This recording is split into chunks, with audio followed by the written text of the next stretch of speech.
નમસ્કાર મિત્રો, એક જમાનો હતો જ્યારે ગુજરાતના ગામડાઓમાં રાત્રે 9 વાગ્યા પછી આખું ગામ એક જગ્યાએ ભેગું થઈ જતું.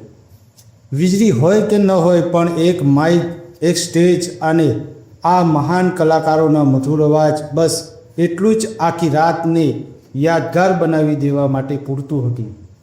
સવારના 5 ક્યારે વાગી જતા તેની કોઈને ખબર પડતી નહોતી. પણ મિત્રો, સમય બદલાયો, ટેકનોલોજી બદલાઈ, નવા ગાયકો આવ્યા. તો શું તમે જાણો છો કે ગુજરાતના એ સ્વર્ણ યુગના આ મહાન લોકગાયક આજે ક્યાં છે, શું કરે છે, શું તેઓ હજુ પણ ગાય છે? ચાલો જાણીએ આજના આ ખાસ વિડીયોમાં.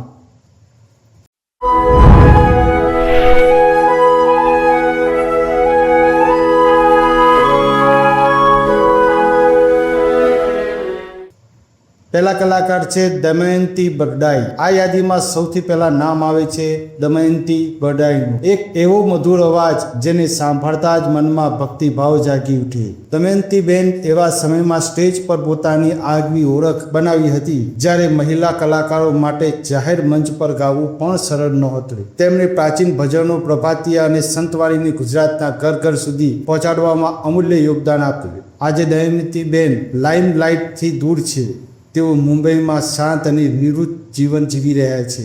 ભલે તેઓ હવે સ્ટેજ પર જોવા મળતા નથી, પરંતુ તેમના ભજનો આજે પણ હજારો લોકોના દિવસની શરૂઆત કરાવે છે. આ યાદીમાં બીજા કલાકાર છે પ્રફુલ્લ દવે. જ્યારે શૌર્ય રસ, લોક સાહિત્ય અને કાઠિયાવાડી ડાયરાની વાત થાય ત્યારે પ્રફુલ્લ દવેનું નામ સૌ પ્રથમ આવે. તેમના શક્તિશાળી અવાજે અનેક લોકગીતો અને ડાયરાઓને મધુર બનાવી દીધા. સૌથી ખાસ વાત એ છે કે પ્રફુલ્લ દવે આજે પણ સંપૂર્ણપણે સક્રિય છે. તેઓ દેશ વિદેશમાં લાઈવ કાર્યક્રમો કરે છે અને ફેસબુક, ઇન્સ્ટાગ્રામ તથા યુટ્યુબ જેવા ડિજિટલ પ્લેટફોર્મ દ્વારા પોતાના ચાહકો સાથે સતત જોડાયેલા રહે છે.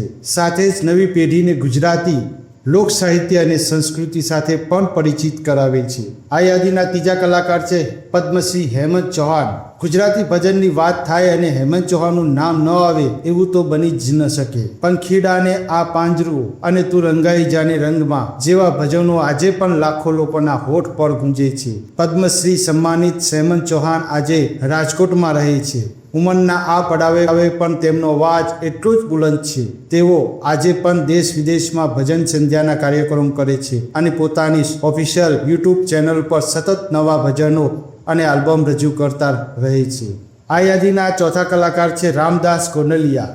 ગિરનારની ધરતીનો આધ્યાત્મિક અવાજ કહેવાતા રામદાસ ગોંડલિયા આજે પણ ભજન પ્રેમીના દિલમાં રાજ કરે છે. કબીરવાણી, સંતવાણી અને ગુરુ ભજનોને જે રીતે તેઓ રજૂ કરે છે તે ખરેખર અનોખું છે. આજે પણ તેઓ શિવરાત્રિના મેળા, ધાર્મિક ઉત્સવો અને મોટા સંતવાણી કાર્યક્રમોના મુખ્ય આકર્ષક બને છે.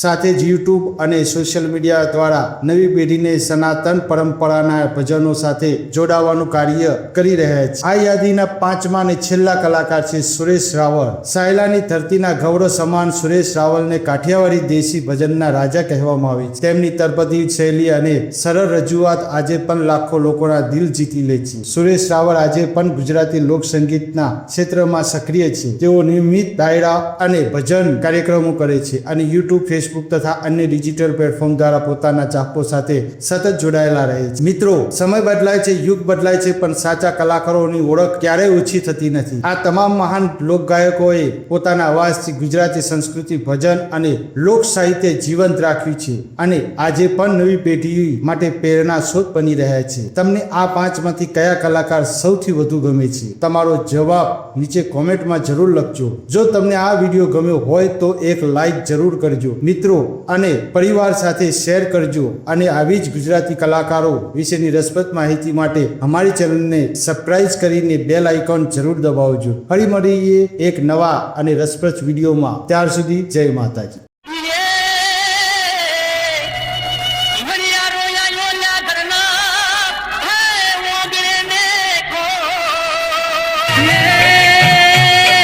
દાંતડા મગડો ભલીન હોલો